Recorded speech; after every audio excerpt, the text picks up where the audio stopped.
maanta oo ay bisha tahay 20ka bisha December maalin Axada waxaa halkan ku kulmay madaxweynayaasha dalalka ku bahoobay IGAD oo ku kulmay shirkii 38aad ee aan caadiga ahayn shirkaas oo looga wada hadlayay qodobo ay ka mid yihiin uguna weyn yihiin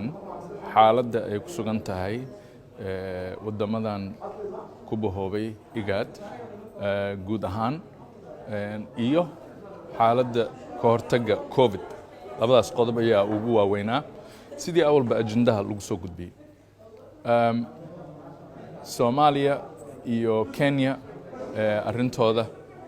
waxaa lagu bilaabay shirka in marka hore ay dhacaan is-aragyo ay dowladahaasu si wada arkayeen oo loo kala dabqaaday la dhaxgalay laga hadlay kadibna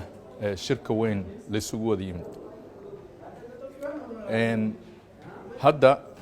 oo shirkii uu gabagaboobayna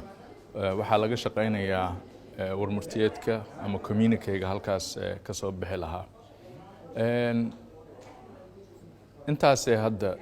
ku dhan tahay wixii ka dambeeyana dib aad in la socodsiin doonaa